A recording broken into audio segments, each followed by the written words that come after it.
ಕಲ್ಪನಾ, ಆ ಕಡೆ ಮನೆಗೆ ಯಾಕೆ ಹೋಗಿದ್ದೆ? ಅಲ್ಲಿ ಕೂತ್ಕೊಂಡು ಅವಳ ಹತ್ರ ಬಾರಿ ಮಾತಾಡ್ತಾ ಇದ್ದೆ.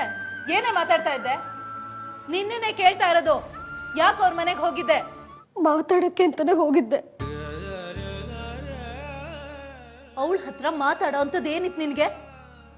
ಮನೆ ಆಸ್ತಿ ಭಾಗ ಆಗೋದನ್ನ ನಿಲ್ಸುತ್ತ ಕೇಳ್ಕೊಳಕ್ ಹೋಗಿದ್ದೆ ಚಿತ್ರಕ್ಕ.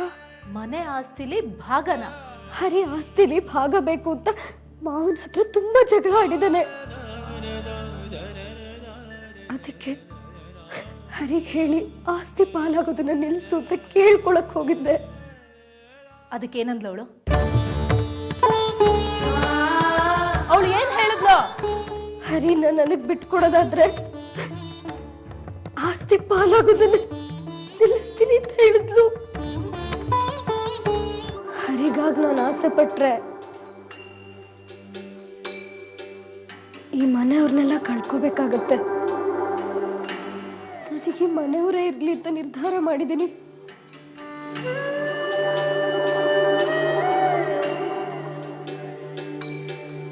ಈ ಮನೇಲಿ ಏನ್ ನಡೀತಾ ಇದೆ? ನೀನು ಈ ಮನೆಯೊಡೆ ತಾನೆ. ನಿನಗ್ ಗೊತ್ತಿಲ್ಲದೆ ಈ ಮನೆಯಲ್ಲಿ ಏನ್ ನಡೆಯಕ್ ಸಾಧ್ಯ ಹೇಳು? ಹರಿ ಆಸ್ತಿಲ್ ಪಾಲ್ ಕೇಳ್ತಿದ್ದಾನಂತೆ. ಗಂಡ್ ಮಕ್ಳು ಮಾಡೋ ಕೆಲಸ ಎರಡೇ. ಮದ್ವೆ ಮಾಡದೆ ಇದ್ರೆ ಸಿಟ್ ಮಾಡ್ಕೊಳ್ಳೋದು, ಆಸ್ತಿಲಿ ಪಾಲ್ ಕೊಡ್ಲಿಲ್ಲ ಅಂದ್ರೆ ಜಗಳ ಮಾಡೋದು. ಓಹೋ, ಜಗಳದ ಲೆವೆಲ್ಗೆ ಹೋಗಿದ್ಯಾ ಇದು? ಹರಿ ಲಾಯರ್ ಇಂದ ನೋಟಿಸ್ ಕಳಿಸಿದ್ದಾನೆ. ನಿಮ್ಮ ಬುದ್ಧಿವಾದ ಸೊಸೆಯರಿಗೆ ಮಾತ್ರನಾತೆ? ನಿಮ್ಮ ಸೊಸೆಯಂದ್ರು ಮಾತ್ರ ನಿಮ್ ಮಾತನ್ನ ಕೇಳ್ಬೇಕು. ಮಕ್ಳು ಕೇಳಲಿಲ್ಲ ಅಂದ್ರೂ ಪರವಾಗಿಲ್ಲ ಅಲ್ಲ? ಮಕ್ಳು ನಮ್ಮ ಮಾತು ಕೇಳಿಲ್ಲ ಅಂದ್ರೆ ನಾವ್ ಏನೇ ಮಾಡಕ್ಕಾಗುತ್ತೆ? ನೀನೇ ಹೇಳ್ ಚಿತ್ರ. ನಿಮ್ಮ ಸೊಸೆಯರು ಮನೆ ಹಾಳು ಮಾಡ್ಲಿಲ್ಲ, ಮಾಡ್ತಿಲ್ಲ. ಆದ್ರೆ ಮಕ್ಕಳು ಮಾಡಿದ್ರು. ಅತ್ತೆ, ಎಷ್ಟು ಜನ ಹೆಣ್ಮಕ್ಳು ಶಾಪ ಈ ಮನೆ ಮೇಲೆ ಇರಲ್ಲ ಹೇಳಿ? ಇಡೀ ಮನೆನೆ ಮುಚ್ಚ ಹೋಗೋ ಅಷ್ಟು. ಪಾಪ ಆ ಹೆಣ್ಮಕ್ಳಿಗೆ ಗಂಟ್ಲು ಇರ್ಲಿಲ್ಲ, ಕೈಕಾಲಲ್ಲಿ ಶಕ್ತಿನೂ ಇರ್ಲಿಲ್ಲ ಅನ್ಸುತ್ತೆ. ನಾನ್ ಸುಮ್ನೆ ಕೂರಲ್ಲ ಅತ್ತೆ.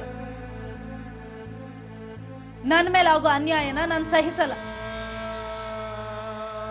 ನನ್ನ ಕೈಲಾಗಿದ್ದನ್ನ ನಾನು ಮಾಡಿ ತೋರಿಸ್ತೀನಿ.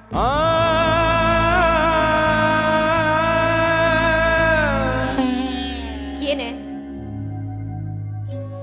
ಮನ್ಸು ಬದಲಾಗೋಯ್ತಾ? ಬೆಳಿಗ್ಗೆ ದೊಡ್ಡ ಮನ್ಸಿರೋಳ ಹಾಗೆ ಹರಿನ ಬಿಟ್ಕೊಟ್ಬಿಡ್ತೀನಿ ಅಂದೆ. ನಾನು ಅನ್ಸ್ಕೊಂಡೆ ಮನೆ ಒಡೆದು ಚೂರಾದ್ರೂ ಪರವಾಗಿಲ್ಲ, ನೀನ್ ಮಾತ್ರ ಹರಿನ ನಕ್ಷತ್ರಿಕನ್ ತರ ಹಿಂಬಾಲಿಸ್ತಾನೆ ಇರ್ತೀಯ. ಇಲ್ಲ ಅರ್ಚನಾ, ನಾನ್ ನಿರ್ಧಾರ ಮಾಡಿದ್ದೀನಿ. ಈ ಮನೇನ್ ಬಿಟ್ಟು ಹೋಗ್ತಾ ಇದ್ದೀನಿ. ನಿಜಾನಾ? ನಾಟಕನ? ಖಂಡಿತವಾಗ್ಲೂ ಹೋಗ್ತಾ ಇದ್ದೀನಿ. ನೀನ್ ಈ ಮನೆ ಬಿಟ್ಟು ಹೋಗ್ಬೇಕು ಅಂತ ನಿರ್ಧಾರ ಮಾಡಿದ್ರೆ ಯಾರಿಗೂ ಗೊತ್ತಾಗ್ದಾಗ ಹೋಗ್ಬೇಕು. ಅಂದ್ರೆ ಇವತ್ ರಾತ್ರಿನೇ ನಿನ್ ಮನೆ ಬಿಟ್ಟು ಹೋಗ್ಬೇಕು. ಅರ್ಥ ಆಯ್ತಾ?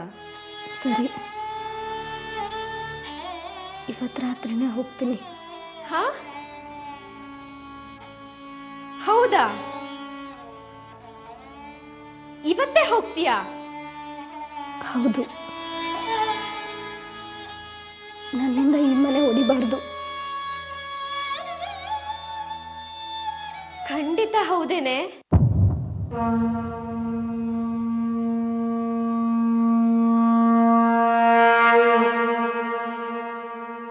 ಹೋಗ್ಬಿಟ್ಬಾ, ಬರ್ಬೇಡ.